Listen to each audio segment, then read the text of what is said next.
Bismillahirrahmanirrahim. Assalamualaikum warahmatullahi wabarakatuh. Kembali lagi kita lanjut materi kita untuk grafika komputer. Kali ini kita akan bahas tentang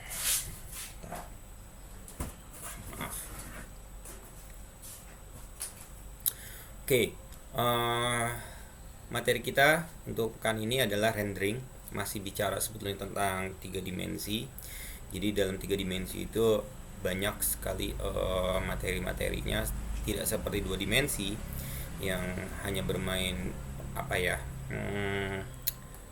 X, Y, X dan Y saja. Kemudian untuk pewarnaan pun tidak terlalu berpengaruh. Tetapi untuk 3 dimensi ini sangat berpengaruh sekali adanya pewarnaan, pencahayaan, nanti juga ada tekstur dan satu lagi shadow. Nah, jadi untuk pekan ini kita akan bahas tentang rendering untuk warna dan pencahayaan. Insyaallah minggu depan atau pekan depan kita akan bahas tentang shadow dan tekstur. Baik, kita lanjut saja. Rendering. Nah, rendering sendiri kalau diterjemahkan untuk pengecatan untuk pewarnaan, karena rendering itu banyak sekali istilah-istilahnya. Kalau yang suka bermain game mungkin sering dengar istilah rendering, atau seorang programming juga ada istilah rendering. Kalau misalnya dari HTTP, nanti file akan data-data di rendering gitu kan, di browsing seperti itu. Jadi sebetulnya rendering kalau dari sudut pandang grafika komputer, ini adalah sebuah cara dalam grafika komputer untuk membuat pemandangan nampak nyata, atau rendering juga bisa dikatakan sebagai visualisasi objek 3 dimensi menjadi real ya. Real di sini real ya. Nah, faktor apa saja yang mempengaruhi rendering? Yang pertama adalah faktor cahaya, lighting. Kemudian sifat atau karakteristik dari bahan, tentu saja. Ada lagi posisi kamera yang kemarin sempat kita praktekkan juga dan sudah bahas, proyeksi, oke. Dan lain-lain di sini, antara lain ada tekstur, ada shadow, ada warna, oke. Nah, hari ini kita akan bahas tentang warna dan pencahayaan. Nah, faktor utama dalam elemen grafis realistik adalah identifikasi bagian skin yang dapat dilihat atau visible. Adapun metode-metode yang digunakan untuk mendeteksi permukaan bisa menggunakan metode ruang objek, metode ruang citra, metode backface detection, metode deep buffer, dan juga bisa metode deep sorting. Oke, kita mulai saja pada bagian pengenalan warna. Oke. Warna ini merupakan hasil dari persepsi mata manusia dalam melihat suatu objek atau psychological. Berdasarkan hasil penelitian Sir Isaac Newton tahun 1666, yaitu saat ia menemukan beberapa warna dari hasil pembiasan cahaya putih yang berasal dari cahaya matahari pada prisma kaca, ia menyimpulkan bahwa warna dapat diartikan sebagai refleksi cahaya yang dialami dari objek, cahaya yang alami dari sebuah objek. Warna ditimbulkan oleh perbedaan kualitas cahaya yang direfleksikan atau dipancarkan oleh objek. Nah, warna yang ditangkap oleh manusia atau mata tentunya bergantung pada kandungan spektralnya. Spektral atau panjang gelombangnya yaitu berkisar antara 400 sampai dengan 700 nanometer. Cahaya yang membentuk suatu spektrum warna ini dibedakan menjadi 2 jenis. Yang pertama cahaya akromatik dan yang kedua adalah cahaya kromatik. Kalau cahaya akromatik adalah cahaya yang tidak berwarna dan hanya menggunakan intensitas yang diukur dengan tingkat keabuan 1 hingga 8 bit. Contohnya adalah TV hitam putih, citra monokrom yang biasa kita gunakan, atau grayscale yang kita biasa sebut atau kita kenali. Dan yang kedua adalah cahaya kromatik, yaitu cahaya yang memiliki panjang gelombang antara 400 yang tadi sampai dengan 700, atau ini bisa dengan cahaya berwarna. Kualitas cahaya ini dapat diukur melalui faktor radiance, luminance, dan brightness-nya. Berikutnya adalah kualitas warna. Dalam mengukur kualitas suatu warna, ini bisa ditentukan oleh hal-hal sebagai berikut. Yang pertama, radiance. Radiance adalah total jumlah energi yang terdapat pada sumber cahaya. Biasanya diukur dalam satuan watt. Sementara kalau luminance, ini jumlah energi yang diterima oleh observer oleh mata dari sumber cahayanya, biasanya diukur dalam satuan lumen atau LM. Dan yang ketiga adalah brightness. Ini suatu karakter yang mewakili kecerahan maupun kegelapan bagi warna. Umumnya diukur dalam persentase antara 0 sampai dengan 100% secara subjektif. Yang ketiga, karakteristik atau atribut warna. Untuk karakteristik dari warna, yaitu yang pertama brightness. Ini dapat diartikan suatu gelap terangnya dari sebuah warna. Misalnya, sebuah warna akan terlihat berbeda ketika dalam keadaan remang-remang atau dalam keadaan terang. Makanya, kalian kalau misalnya melihat warna merah di tempat gelap dengan warna merah di tempat terang, itu akan jelas berbeda. Ya, tempat gelap dalam artinya masih ada warnanya ya, remang-remang ya. Karena kalau gelap, itu warna udah nggak ada sama sekali.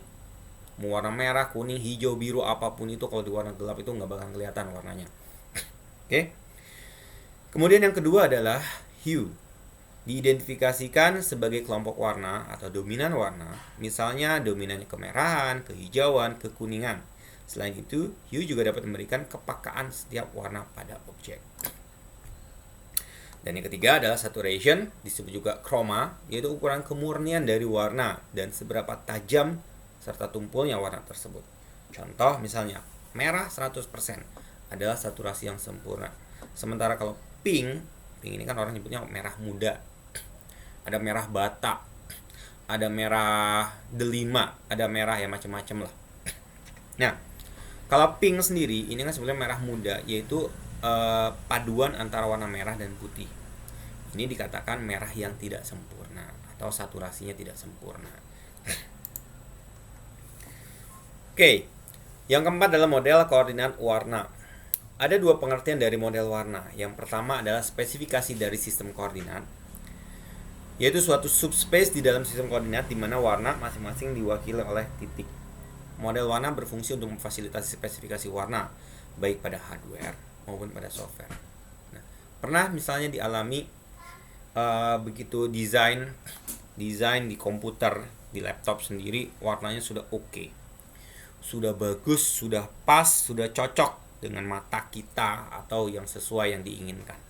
Begitu di print, itu berubah warnanya.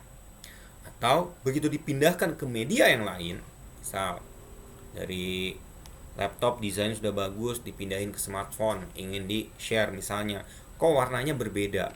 Begitu lihat di laptop lagi, ini udah bagus kok. Iya, bagus. Tapi begitu di device yang lain, berbeda.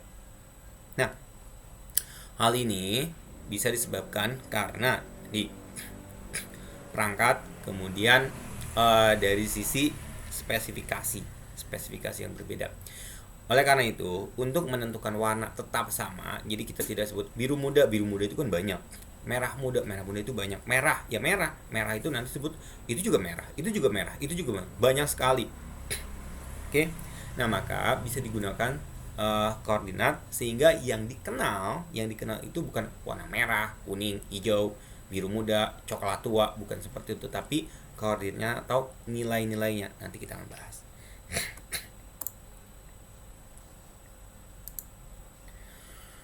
Oke, ini model warna terdiri dari banyak jenis. Ada jenis-jenis pewarnaan model-modelnya. Yang pertama yang kita kenal adalah RGB, red, green, blue. Model RGB ini model warna yang didasarkan pada pembentukan warna melalui kombinasi ketiga warna pokoknya. Warna utama yaitu merah, hijau, dan biru. Dimana dengan warna pokok ini bisa kita mendapatkan berbagai macam warna, berbagai macam warna dengan perpaduan merah, hijau, biru ini. Model warna RGB ini berorientasi pada hardware seperti display, TV, kamera, video, dan lain sebagainya. Nah, warna untuk RGB ini didefinisikan dengan memasukkan intensitas untuk setiap komponen dalam matriks. Contoh, misalnya merah, yang artinya komposisinya 1.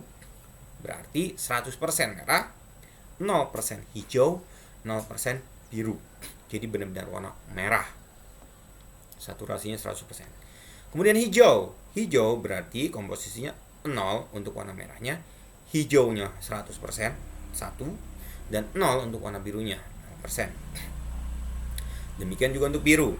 0 merah, 0 hijau, dan 100% biru, nilai 1. Nah, apabila dipetakan di dalam koordinat yang tadi disebutkan, kurang lebihnya seperti ini gambarannya, pewarnaan untuk model warna. Jadi kalau warna merah itu di mana merah? Sini. Red, green, blue. Ini biasa X, Y, Z jadi berubah. R, G, P, RGB. Red di titik sini ini warna merah 100%. Yang blue-nya 0, green-nya 0. Demikian yang di garis G, green-nya yang 100%. Demikian yang di blue-nya 100%. Kemudian bagaimana posisi-posisi di antaranya? Di sini ada di titik 000 itu berwarna hitam. Jadi kalau hitam itu 000 itu warnanya hitam. Oke. Sementara kalau nilainya 111 itu warna putih di sini. Ya kan? Kembali ke koordinat 3 dimensi. Posisi untuk 11 R-nya 1, G-nya 1, E-nya 1 ya posisi di sini. Kemudian titik-titik yang lainnya itu adalah perpaduan. Contohnya seperti ini. Blue-nya 0, red-nya 1, green-nya 1. Warna jadinya warna kuning. Ya kan? Silakan nanti bisa dibuktikan. Red-nya 1, green-nya 1, blue-nya 0, warna kuning. Demikian ini. Red-nya 1, blue-nya 1, green-nya 0, warna magenta. Cyan, green dan blue-nya 1, red-nya 0, cyan. Oke. Warna RGB dapat diartikan sebagai warna primer. Hasil penggabungan dari warna-warna ini yaitu warna sekunder. Oke. Nah, contohnya di sini warna gabungan RGB putih. Kalau hijau 010 dengan biru jadi cyan. Kemudian cyan tambah merah menjadi putih, ya, tambah 111 putih. Kemudian bagaimana penulisannya? Ada berbagai macam penulisan untuk RGB. Ada juga dalam bahasa hex misalnya, ini hexadesimal. R itu FF 0000. Ingat, F itu kan nilai 1. 0 ya 0. Green 00 FF 00. B 0000 FF. Sementara kalau black 0 semua, sementara white F semua. Bagi yang suka bermain-main Photoshop misalnya, ataupun Corel, ataupun aplikasi-aplikasi multimedia lainnya yang diberikan customize sebuah warna, biasanya kalau kita menggunakan format RGB ada penulisan seperti ini, atau ada lagi penulisan 0 sampai 255, maksimum nilainya 255. Oke, model berikutnya adalah warna CMYK. CMYK ini sebetulnya singkatan. C-nya itu dari cyan, C, M-nya magenta, dan Y-nya yellow. Kalau tadi RGB, red, green, blue, CMYK ini turunannya itu ya perpaduan-perpaduannya diantaranya. Dan yang K-nya yaitu adalah black. Nah, gak usah ditanya kenapa nggak CMYB. Yang umumnya digunakan untuk percetakan atau pigmen. Printer biasanya menggunakan CMYK. Model CMY juga merupakan komplement dari warna RGB. Yalah, tadi kan sudah disebutkan di dalam grafiknya atau di dalam koordinatnya. Model berikutnya adalah warna HSI, HSV, dan HLS. Model warna HSI atau HSV ini menampilkan warna dalam besaran corak hue, kejenuhan, saturasi, dan kecerahan atau intensitas value lightness. Dan nilai-nilai tersebut didapat dari persepsi atau cara pandang manusia terhadap warna itu sendiri. Model warna HSI juga memiliki intensitas tunggal sehingga memudahkan dalam teknik pemrosesan tingkat keabuan atau grayscale.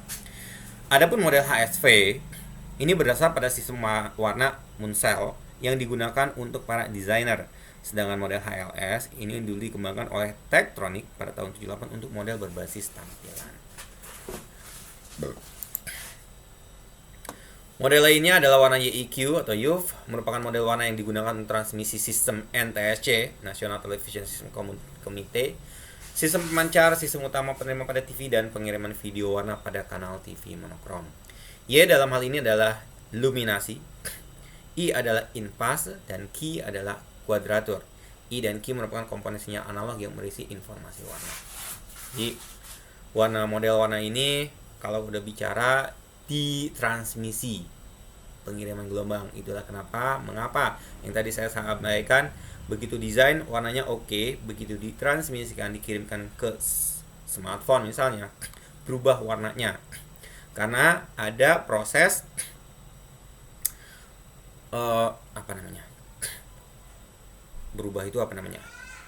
konversi, dikonversikan dulu dari RGB ke YEQ, kemudian nanti ditampilkan lagi apakah CMYK, apakah ke RGB kembali, dan hal itu bisa berbeda atau berubah karena apa? Ya tadi pada saat proses pengirimannya, seperti kalau orang jaringan mengatakan pada saat proses pengiriman itu ada kalanya peluang terjadinya paket loss atau paket yang rusak, sehingga pewarnaan bisa berbeda.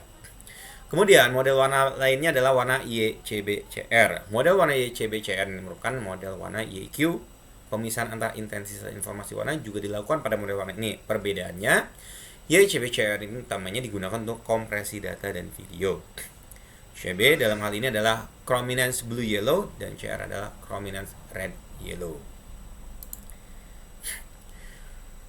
Model lainnya adalah warna Tristimulus CIE XYZ, di mana model warna CIE XYZ pertama kali dibuat oleh W. David Wright dan John Gill pada tahun 20-an, yang kemudian dikembangkan lagi oleh Komisi Iluminasi Internasional pada tahun 31 dan dijadikan sebagai standar alat ukur warna observer. Prinsip dari CIE XYZ ini sama seperti respon penglihatan pada mata manusia, yaitu terbagi menjadi 3 reseptor dengan panjang gelombang yang berbeda, di mana S short, M middle, dan L long wavelength mewakili RGB. XYZ sendiri ini merupakan parameter kromatisitas CIE hasil turunan RGB-nya. Nilai linear XYZ ini kemudian dinormalisasikan menjadi XYZ yang berisi 2 buah komponen warna dan nilai kecerahan. Nah, ini konversi koordinat warna yang tadi saya sampaikan ketika proses perubahan dari format satu ke format yang lain, dari model satu ke model yang lainnya. Contoh misalnya RGB, dari RGB ke HSI. Jadi akan disepertikan ini H 0 sampai 360 derajat. If 0 ini theta if B kurang dari G atau 360 sampai dengan theta, if B lebih besar dari G. Rumusnya ya silakan dilihat, tenang, kita tidak akan bahas perhitungannya. Ini untuk diketahui saja proses konversi warna. Ini juga HSI ke RGB. Oke. Kemudian bagaimana RGB ke CMYK, misalnya dari display dari komputer begitu dicetak yang menggunakan CMYK, misalnya C sama dengan 1 min R, M 1 min G, Y sama dengan 1 min B. Kemudian model warna CMY dirubah menjadi model warna CMYK dengan rumus dengan demikian: K sama dengan min C MY, C sama dengan C min K, M sama dengan M min K, Y sama dengan Y min K. Adapun rumus RGB ke YEQ ini pakai matriks, ya udah ada konstantanya, nilai konstantanya tinggal dikalikan, dan juga YIK ke RGB sama menggunakan matriks, konstantanya juga sudah ada, ya tinggal dimasukkan saja. Dan seterusnya untuk RGB ke YCBR, YCBR ke RGB semuanya sudah ada rumusnya, sudah ada konstantanya, sudah ada hasil perhitungannya, sehingga tinggal dimasukkan proses-proses tadi pada saat konversinya. Sama untuk RGB ke CIE juga dan CIE ke RGB. Oke, demikian untuk pewarnaan. Kali ini kita akan masuk ke pencahayaan. Lighting, bukan lightning, lighting. Lighting itu kan kilat, ini lighting, pencahayaan. Yang pertama, pengenalan cahaya. Suatu objek dapat ditangkap oleh mata dan kemudian direpresentasikan ke dalam definisi warna tertentu disebabkan karena adanya sumber cahaya yang merefleksikannya. Cahaya tersebut dapat datang dari berbagai arah atau sumber, baik penerangan langsung maupun dari pantulan objek sekitarnya. Pertanyaannya, apakah cahaya itu? Cahaya dapat diartikan sebagai sebuah radiasi elektromagnetik atau partikel-partikel foton yang memiliki karakteristik panjang gelombang tertentu. Adapun pencahayaan atau lighting pada objek dapat memberikan efek bayangan atau shadow. Selain shadow, dapat juga menimbulkan pantulan cahaya atau highlight, dan tadi udah dibahas yaitu warna. Gambarnya seperti ini. Ini mata observer, ini ada sumber cahaya, ini ada benda. Kemudian benda kena cahaya direfleksikan, mata akan melihat adanya warna, adanya pantulan, adanya bayangan. Gambarnya kurang lebih seperti itu. Pencahayaan dalam OpenGL dapat dibagi menjadi 4 komponen, yaitu emisif, ambient, spekular, dan diffuse. Keempat komponen tersebut secara terpisah merefleksikan cahayanya yang kemudian bergabung menjadi satu. Namun dalam keseharian, sumber pencahayaan yang ada di sekitar kita hanya terdiri atas 3 komponen saja, yaitu ambient, spekular, dan diffuse. Hal ini karena emisif merupakan cahaya yang timbul dari hasil radiasi objek itu sendiri, jadi nggak kelihatan. Oke, pertama kita bahas ambient. Ambient, bukan ambient. Jangan salah. Ambient atau cahaya ruang merupakan sumber cahaya yang berasal dari segala arah. Cahaya ruang yang paling kuat adalah cahaya yang berasal dari dinding kamar atau ruangan. Hal ini bisa dilihat pada saat tidak ada penerangan apapun, suatu benda atau objek tetap dapat terlihat oleh mata meskipun nampak gelap. Silakan dipraktekkan. Pertama, kamar nyalakan. Kemudian matikan. Pada saat itu kondisi gelap gulita, mata itu akan beradaptasi, dan lama-kelamaan kalau masih ada hasil cahaya penyerapannya itu objek-objek akan kelihatan walaupun nampak gelap.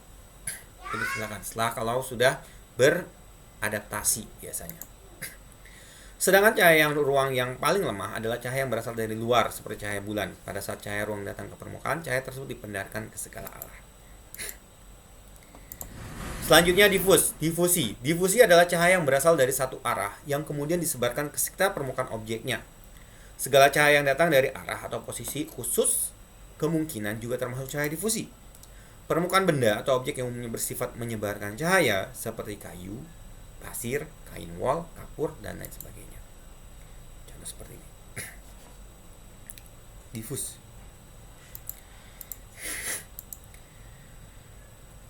Adapun spekular adalah cahaya yang berasal dari arah khusus yang tidak menyebar, melainkan dipantulkan. Cahaya jenis ini menyebabkan suatu benda terlihat berkilau pada satu titik, sehingga biasa disebut juga cahaya kilau atau shyness. Benda yang paling kuat memancarkan cahaya spekular adalah cermin, dengan sumber cahayanya yaitu sinar laser. Benda lainnya yang bersifat cahaya ini seperti besi, metal, plastik, kuningan, sendok, dan sebagainya. Contohnya seperti ini, ada shyness, tampak berkilau.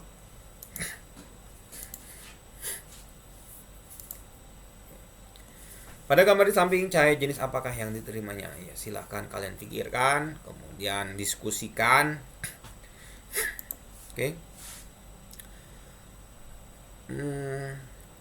Baik, kita skip dulu texturing seperti janji saya. Texturing itu ini harusnya pekan depan. Perhitungan lighting. Cahaya yang dihitung dalam hal ini adalah cahaya kedua, yaitu tolak cahaya yang diterima oleh mata kita setelah melalui proses iluminasi, di mana tolak cahaya ini dirumuskan dengan cara sumber cahaya dikalikan cahaya material. Jika sumber cahaya lebih dari 1, maka dijumlahkan dulu baru dikalikan cahaya material. Oke, sampai di sini materi kita. Selanjutnya nanti di video berikutnya kita akan praktekkan, itu mempraktekkan tentang cahaya itu saja. Oke. Kurang lebihnya saya mohon maaf. Bila taufiq wal hidayah. Wassalamualaikum warahmatullahi wabarakatuh.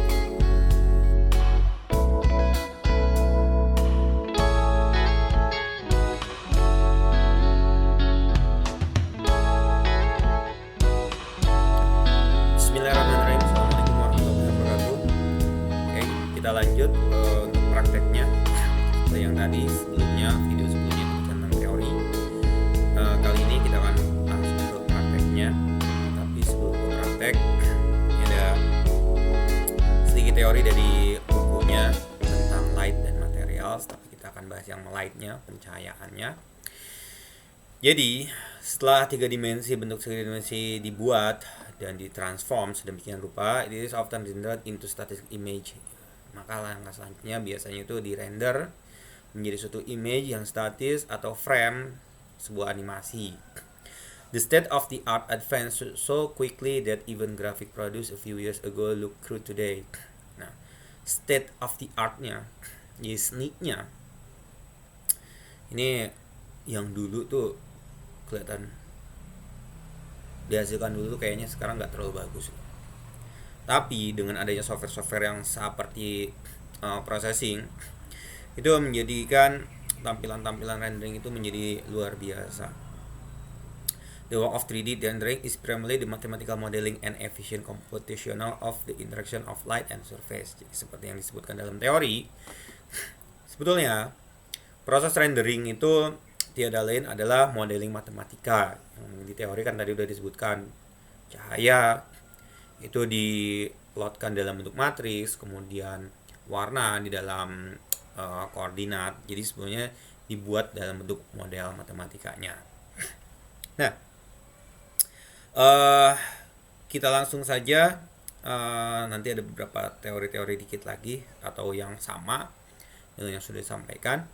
Tapi di sini ada yang belum saya sampaikan di teori, yaitu there are 3 methods of rendering that do not require calculating lighting. Jadi ada juga metode rendering yang tidak membutuhkan kalkulasi pencahayaan. Contohnya adalah wireframe yang kemarin proyeksi, hidden line, yang tampak depannya, yang ke belakang yang tidak terlihat, yang putus-putus juga digambarkan, dan flat shade, semuanya hitam. Ini penjelasannya. Wireframe is a simple rendering model. It renders line and the edge of polygon in their basic color. Lighting and surface material are modeled for image to look more realistic. The technique used for calculating real-time lighting are different. Jadi cahaya itu sangat berpengaruh sekali terhadap penampakan atau tampak objek nyata dari objek tersebut. Terusnya di sini, there are several different type of light that can be add to skin, yang tadi udah disampaikan di teori, yaitu directional, ambient, point, and spot. Istilahnya berbeda tetapi ininya sama. Dan untuk codingan kita kali ini, directional light defined by directional light, jadi langsung bisa gunakan fungsinya. Dulu ketika saya menggunakan C++ untuk menggambarkan atau mengetikkan atau membuat fungsi ini saja panjang banget codingannya. Tapi ya, terima kasih dengan processing yang sudah mempermudah semuanya, sudah diberikan fungsinya, yaitu directional light. Bagaimana cara kerjanya? Kita langsung saja coba ketik void seperti biasa, void setup. Codingannya, size-nya, kalau saya seperti biasa pakainya 500,500, dan jangan lupa P 3 dimensi, bahwa kita bekerja di 3 dimensi. No stroke, nggak pakai yang hitam-hitam lah. Kemudian panggil void draw.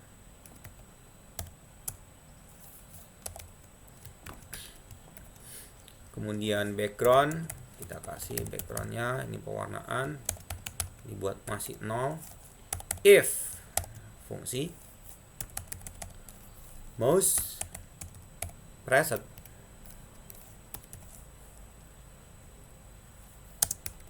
sama dengan true, jadi kalau diklik benar, apa yang terjadi? Directional light akan berikan warna apa ini? 255, 255, 255, 0,1,0. Oke. Kita lihat. Bentar. Else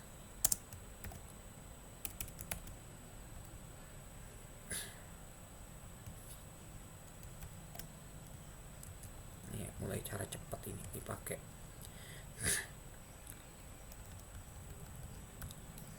Satu. Oh. Oke. Ntar kita lihat. Translate.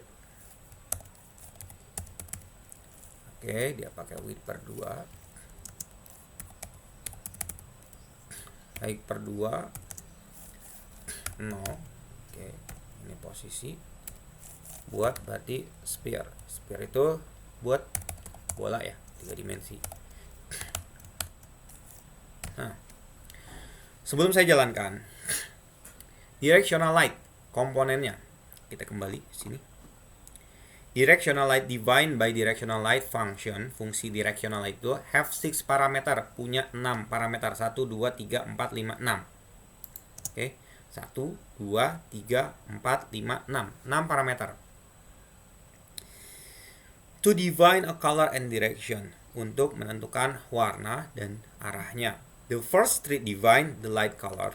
Jadi yang pertama, yang 3 yang pertama ini adalah cahaya, warna cahaya.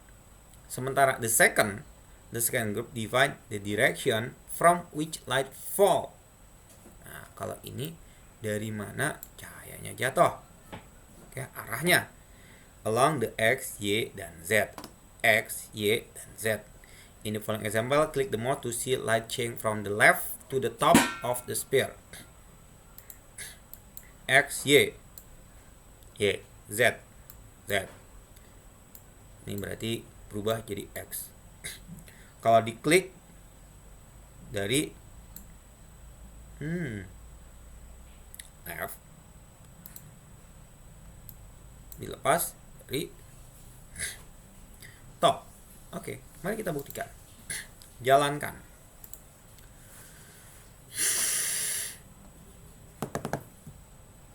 Oke, lihat. Nggak enak banget ya. Saya kan gede, jadi kasih 100 aja lah, biar kelihatan gede gitu. Nah, bulannya kelihatan. Ini kalau nggak diklik.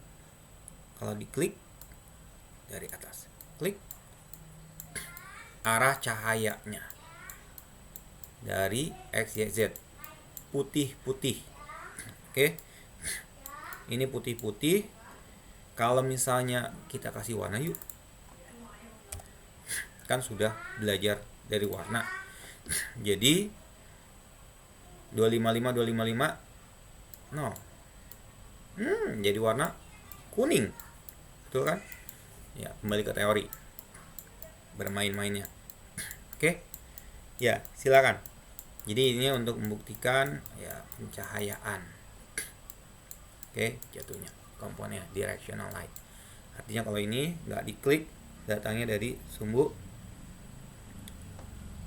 X, Y ya, X, dari sumbu X. Begitu diklik dari sumbu Y, dari jatuh dari atas. Oke. Nah, warnanya pun berubah. Kalau mau jadi putih lagi ya nggak masalah.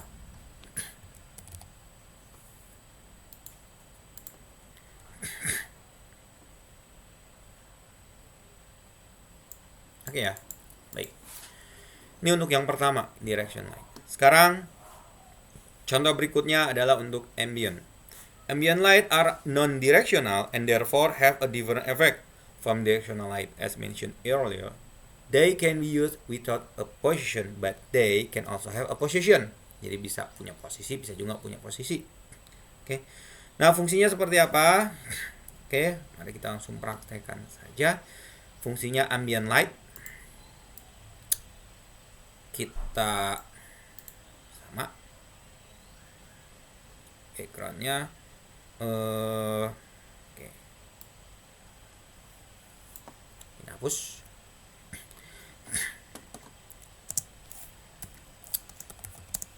The sphere is white by default, so the ambient light change the color. Contoh, plot R sama dengan map dari mouse X, 0, width, 0,255. Ini penentuan nilai ya. Kemudian ambient light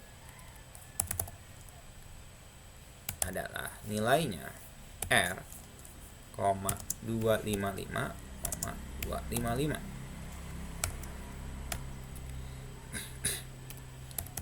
Seperti biasa, translate untuk menggambarkan objeknya. Kita bermain di tengah-tengah, 2.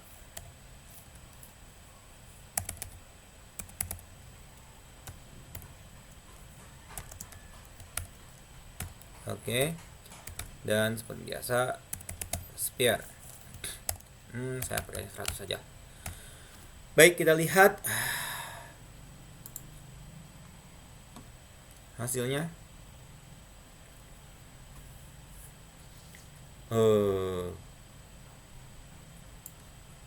Kalau nilainya float R berubah. Oke. Tergantung nilai dari R, di mana R itu adalah mouse X, 0, width 0,255, warnanya putih. Di sini dekat mouse-nya jadi biru. Kian. Oke. Berubah putih. Oke. Jadi ambient, karena ambient itu warna yang menyebar, yang tadi di teorinya sudah saya sampaikan. Dia akan menyebarkan pewarnaannya. Oke, silakan bereksperimen dengan di sini posisi ataupun bermain-main pewarnaannya. Apakah ini dirubah, silakan. Kemudian fungsi berikutnya adalah point light. Point light ini, the first three are the color value.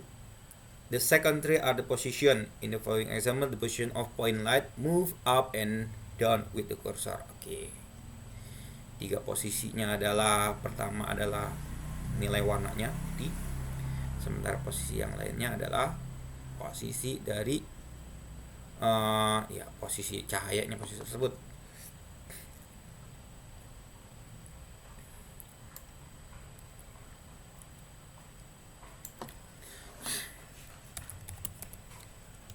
Fungsinya point light 255 berarti putih. Width per 2, posisinya tengah-tengah ini. Mouse Y.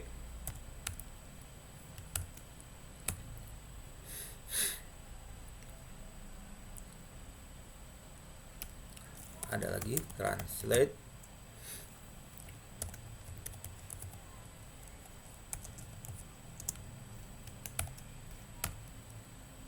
Ada 2 bangunan jadinya.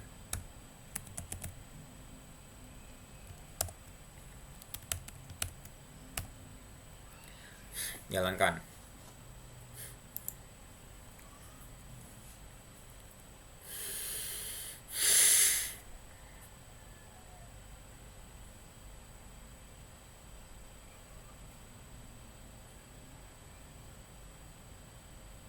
Wow.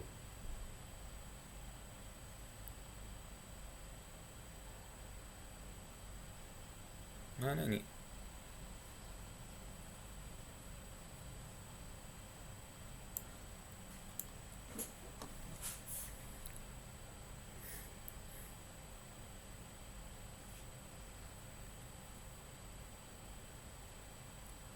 Satu lagi mana ya? Kan harusnya ada 2 bangunan ya, karena hitam.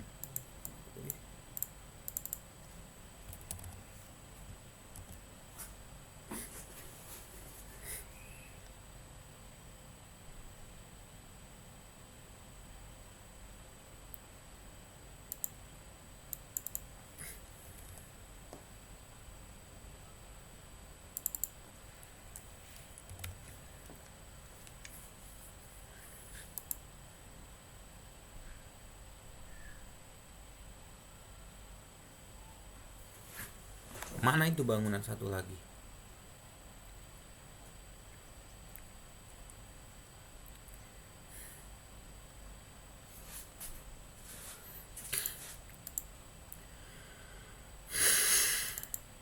Oke, coba saya buat 0.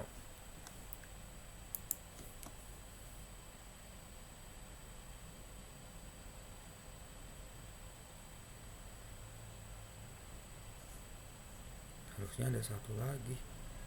Gimana dia satu lagi?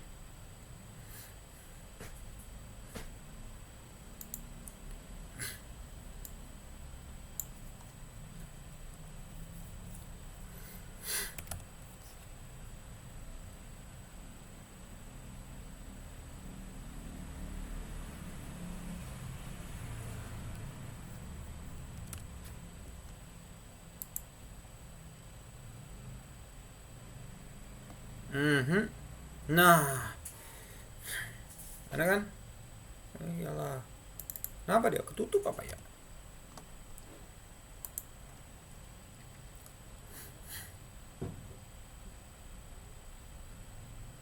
Nah, kan ketutupan. Wah, pantesan. Tuh. Oh, kan ada 2. Nah, gambar kenapa ada di situ? Sebenarnya dia adanya di posisinya di sini. Oke. Nah. Jadi arahnya X, Y, Y. Tergantung posisinya. Ini untuk point lightnya. Posisinya di mana? Oke. Dan spotlight. Untuk spotlight kita coba kan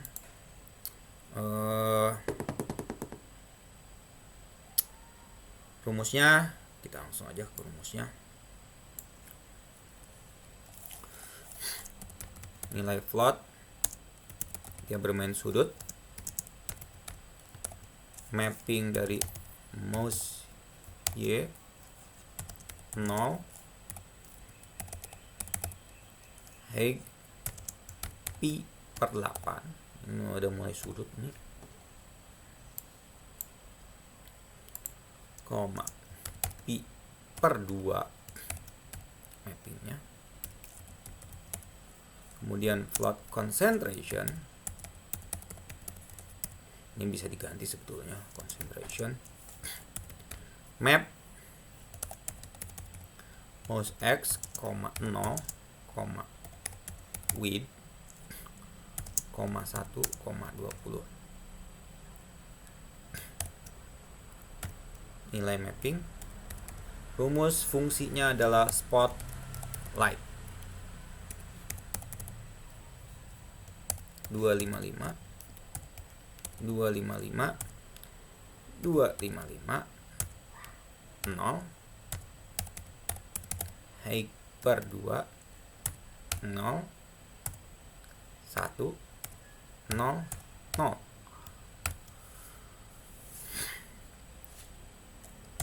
Masih ada angle dan concentration.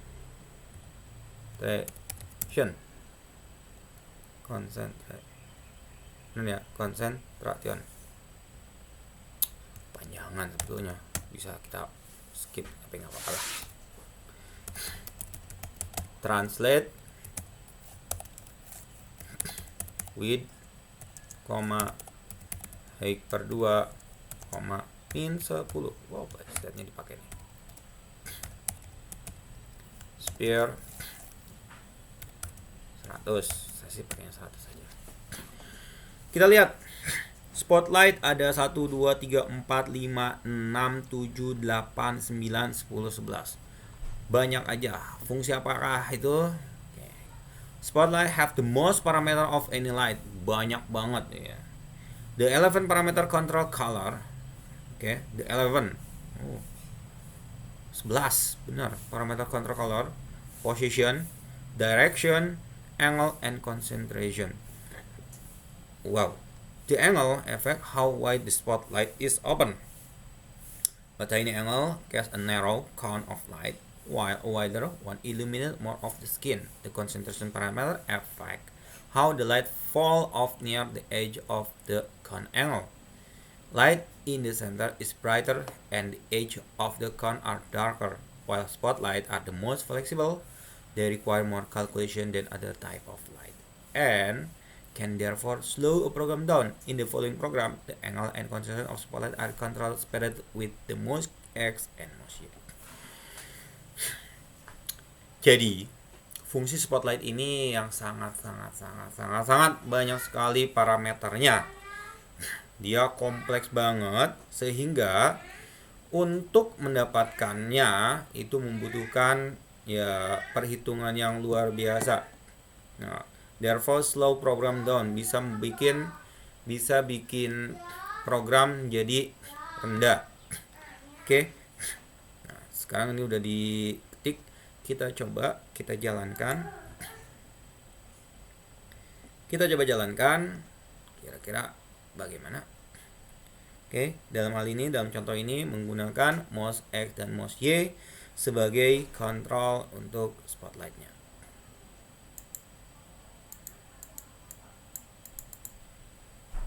Halo. Kok nggak berubah?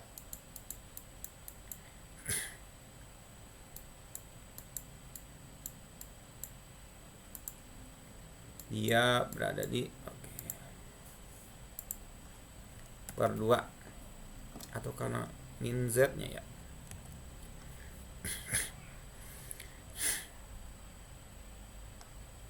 Nah, kan berubah.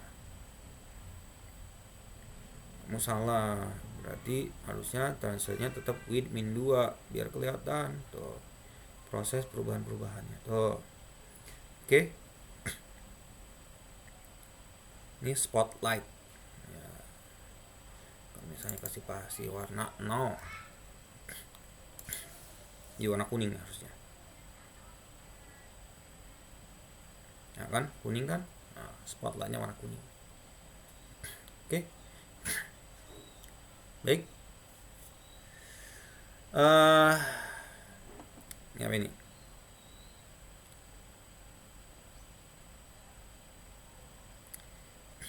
Oh, ini ambient dan iniannya. Silakan. Ya kan, panjang. Oke. Oke, jadi berikutnya adalah tugas bagi kalian untuk mempraktekkan yang kedua ini. Nih, pewarnaan yang ini dan yang ini.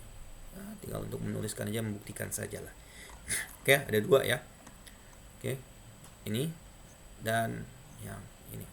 Ini yang ya sebetulnya saya bilang bukan tugas. Kenapa? Hanya sebagai bukti aja bahwa kalian itu mengikuti perkuliahan, mengerjakannya.